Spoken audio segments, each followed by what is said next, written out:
अस्सलामुअलैकुम दोस्तों। सोचिए, अरब का तपता रेगिस्तान, चारों तरफ अज्ञानता, अन्याय और कबीलाई झगड़े, और उसी धरती पर जन्म लेता है एक ऐसा इंसान जो आने वाले समय में सारी इंसानियत के लिए रहमत निमर बन जाता है, जिसने अपने जीवन से यह साबित कर दिया कि बाण सच्चाई, सब्र और रहमत तरण सबसे ताकतवर हथियार है। यह कहानी है हजरत मोहम्मद कोनारक की, उस शख्स की जिसने दुनिया को इंसाफ, बराबरी और इंसानियत का सबक सिखाया। 7वीं सदी का अरब, मक्का की गलियां, कबीलाई समाज, मूर्ति पूजा, लड़ाइयां और महिलाओं के अधिकारों का लगभग न होना। इस माहौल में जन्म लेने वाला बच्चा एक अलग पहचान बनाता है। लोग उसे अल अमीन यानी भरोसेमंद कहते हैं। यह शुरुआत है मोहम्मद की जिंदगी की। मोहम्मद का जन्म 570 ईस्वी के आसपास मक्का में हुआ। पिता अब्दुल्लाह का निधन जन्म से पहले, मां आमिना का निधन बचपन में, यानी बचपन से ही अनाथ। दादा अब्दुल मुत्तलिब और फिर चाचा अब्बू तालिब ने परवरिश की। बचपन में ही उनकी आदतें सबसे अलग थीं। सच बोलना, मदद करना, झगड़ों में न्याय करना। वे कभी झूठ नहीं बोलते, कभी अमानत में खयानत नहीं करते। जवान होते ही मोहम्मद व्यापार करने लगे। वे सच्चाई और ईमानदारी से कारोबार करते। यही वजह थी कि उन्हें हर सौदे में बरकत मिलती। इसी ईमानदारी से प्रभावित होकर मक्का की सम्मानित महिला खदीजा रज़ियल्लाहु ने उनसे निकाह किया। उनका घर भी मददगार और गरीबों का सहारा बन गया। वे हर वर्ग के लोगों की मदद करते। 40 वर्ष की उम्र में गारे हिरा में इबादत के दौरान फरिश्ता जिब्राइल आए और पहली वही लेकर उतरे। कुरान की शुरुआत हुई। अल्लाह ने मोहम्मद को अपना आखिरी पैगंबर बनाया। अब उनका मिशन था लोगों तक अल्लाह का पैगाम पहुंचाना। एकेश्वरवाद, न्याय और इंसानियत का संदेश। मक्का के बड़े लोग जो मूर्ति पूजा और अन्याय में डूबे थे, इस संदेश के खिलाफ हो गए।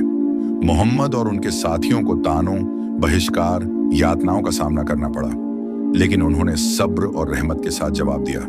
कभी बदला नहीं लिया, कभी झूठा समझौता नहीं किया। उनका चरित्र इतना पवित्र था कि दुश्मन भी उनके पास अमानत रखते थे। जब मक्का में रहना मुश्किल हो गया तो मोहम्मद और उनके साथी मदीना चले गए। इसे हिजरत कहा जाता है। मदीना में उन्होंने एक नया समाज बनाया, ऐसा समाज जिसमें मुसलमान और गैर मुसलमान दोनों को बराबर के अधिकार मिले। उन्होंने भाईचारे की मिसाल पेश की। यहीं इस्लामिक कैलेंडर की शुरुआत हुई और यहीं से इस्लाम एक संगठित समाज के रूप में उभरा। मदीना में मोहम्मद ने समझौते और कानून बनाए।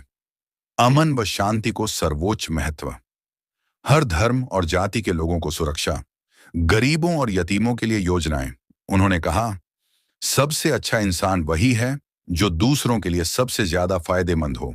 उन्होंने युद्धों के बावजूद हमेशा रहमत को तरजीह दी। यहां तक कि मक्का फतह के समय भी उन्होंने दुश्मनों को माफ कर दिया। उनकी रहमत और इंसाफ ने समाज को बदल दिया।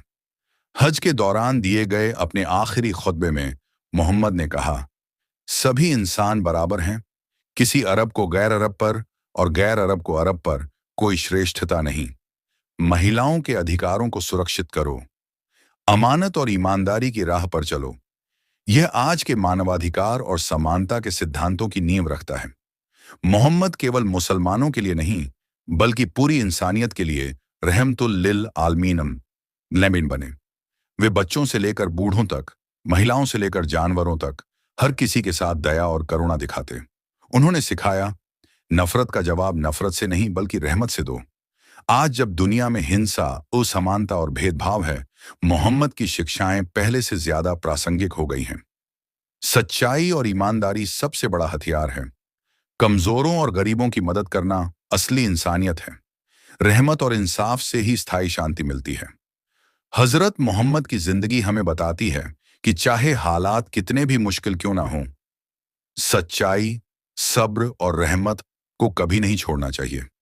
अगर हम अपने रोजमर्रा के जीवन में उनकी शिक्षाओं का थोड़ा सा भी हिस्सा अपना लें, सच बोलना, अमानत में ईमानदारी, दूसरों की मदद करना और सबके साथ इंसाफ करना, तो हमारी दुनिया भी अमन और रहमत की जगह बन सकती है। ये कहानी केवल अतीत की नहीं, बल्कि आज के लिए भी एक रास्ता है। आइए हम सब इस रहमत के पैगाम को अपने जीवन में उतारें।